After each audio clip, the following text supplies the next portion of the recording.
At about 20 past 6 in the evening on July 24th, a forest fire in southwestern France stopped behaving like a fire and started behaving like a weather system. It built a thunderstorm on top of itself. Then the thunderstorm threw lightning down onto the ground outside the fire line and started new fires. France had never recorded that before. That cloud is called a Pyrocumulonimbus. NASA calls it the fire-breathing dragon of clouds. It's a good line. I think it's the wrong one, but I'll come back to that. I want to be careful here because the fire made its own weather sounds like a phrase a headline writer invented on a slow afternoon. But it isn't. It's a formal atmospheric classification with a satellite record and a naming convention. And it's worse than it sounds. So how does a fire build a cloud? The mechanism is disappointingly simple, which is a part of the problem. A large wildfire burns north of 800 degrees Celsius or 1400 degrees Fahrenheit. Air sitting over that heats up and rises, fast, and in a column. And on top of that, vegetation is mostly water. So as the fire burns it, the water leaves as vapor and rides the column upward. The column climbs, then it cools. The vapor condenses into droplets, and that condensation releases heat, which makes the surrounding air even more buoyant, which then makes the column climb faster, which lifts more vapor. That's a feedback loop. At that point, the cloud is helping to build and maintain itself. Now, if you keep going and you get ice crystals and graupel colliding in the upper part of the cloud, it separates positive and negative charge, which is exactly the way an ordinary summer thunderstorm does it. And then there's lightning, because a thunderstorm is really just a machine for turning warm, wet air into electricity. It does not ask where the warm, wet air came from. Now, if a fire builds a thunderstorm, your instinct is that this should help, right? Storm, rain, fire goes out, everyone goes home. Well, the rain mostly doesn't arrive. The air underneath one of these things is superheated and bone dry, so any rain falling out of the cloud evaporates on the way down. Meteorologists call that virga. It means you get the lightning without the water. So it's just a thunderstorm with the useful part removed. And then there's the collapse. When the column loses strength, the cold air falls out of the cloud, it hits the ground, and spreads outward in every direction at once, carrying embers with it. So the fire stops having a front and it starts having a perimeter that can appear anywhere. Brocardi's own summary of what that means operationally was, we cannot fight it directly. It's a David versus Goliath scenario. The Federation's phrase for the situation was operational impossibility, or requiring a strategic retreat, which is a fire service's way of saying the correct number of firefighters to send is 0. And on the top end, these clouds rotate. The updraft picks up any spin already in the air and concentrates it. Usually that produces a fire whirl, a brief, ugly, dust devil scale thing. Occasionally, it also produces an actual fire tornado. Canberra, January 2003. A pyrocumulonimbus spun up the first confirmed case of fire-driven tornadogenesis on record. It was rated EF3, winds about 160 miles an hour.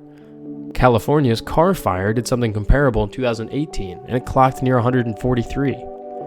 Now, to be clear, nobody has confirmed a fire tornado in France or Spain this summer, but the machine that makes them is the machine that was parked over the Gironde.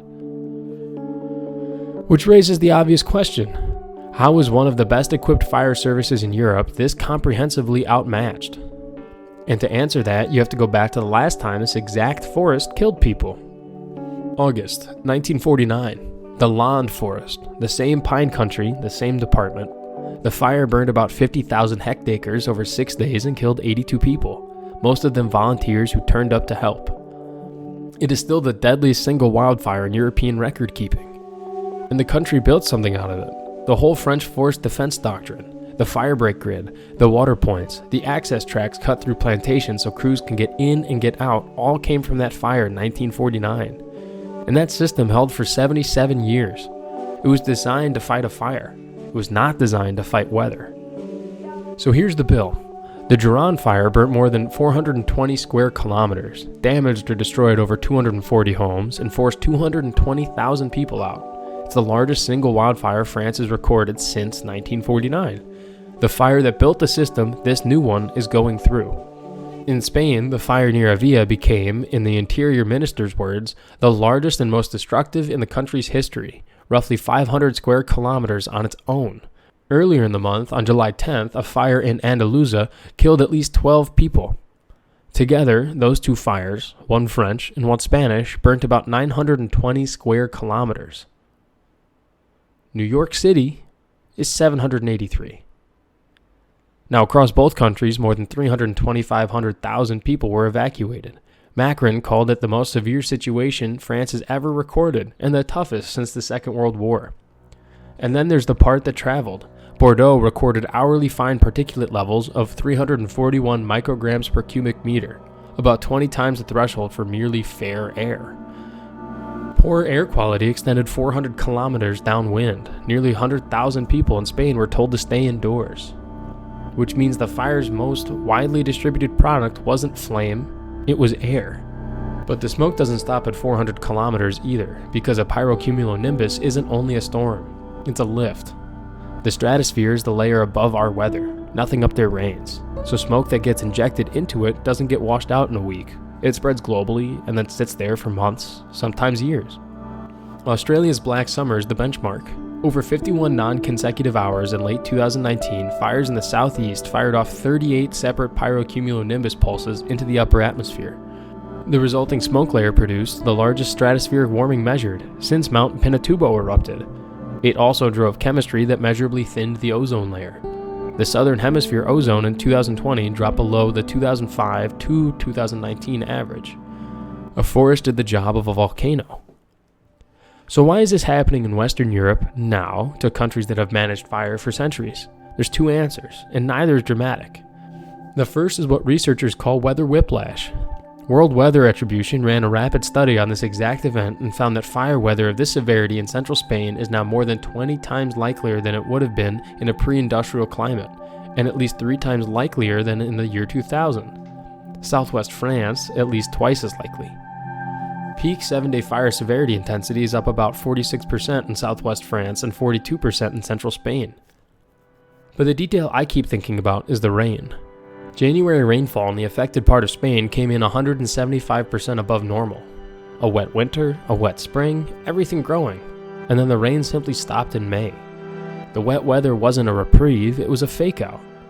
The second answer is that the fuel was already there, and it got there because people left.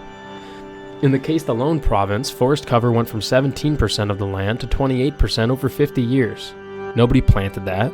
The fields were just abandoned.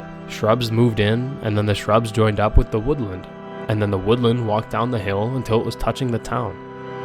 For a few thousand years, Mediterranean vegetation was kept in check by an integrated, continuously operating fuel reduction system consisting of goats. But now the goats are redundant. Now, there is one correction to the story I've just told you, because this specific claim gets overstated everywhere. The only global archive of pyrocumulonimbus events runs from 2013 to 2023. 11 years. Across it, annual accounts swing between 44 and 169, and the researchers who built it say plainly that the record is too short to establish a trend. So, saying fire clouds are becoming more common is, right now, a reasonable expectation with a thin data set under it, not a finding. The thing that is well established is the weather underneath them. So a fire hot enough to build its own cloud, a cloud that produces lightning and no rain, winds with no fixed direction, a fire perimeter that can turn up somewhere it hasn't been, a chimney running into the stratosphere, and underneath all of it, a fuel load that took 50 years of quiet to assemble. Which brings me back to the dragon. It's a great phrase and I understand why it's stuck, but dragons arrive. It shows up from somewhere else, and then you fight it. This thing didn't arrive. Every single input a pyrocumulonimbus needs, the heat, the drought, the unbroken run of fuel from the ridgeline down into somebody's garden, that was all assembled in advance. Slowly, mostly by accident. By a very large number of people making individually reasonable decisions about where to live and what to stop farming. The cloud isn't the event. The cloud is the receipt. The Gironde fire was declared under control on August 1st, but it's still not out. There's a version of this story where the interesting part is the dragon, and I get it. I opened with it. It's also the only part of this that looks like an emergency. Everything that actually decided the outcome looked like nothing at all. A wet January, a village that emptied out 30 years ago, or a hillside nobody had a reason to cut. Europe is going to spend an enormous amount of money on this. Water bombers, satellite detection, better forecast models, and all of it's justified. It's just worth noting that the most effective fire suppression technology currently available on that continent costs about €80 a hectare and needs no maintenance and is a goat.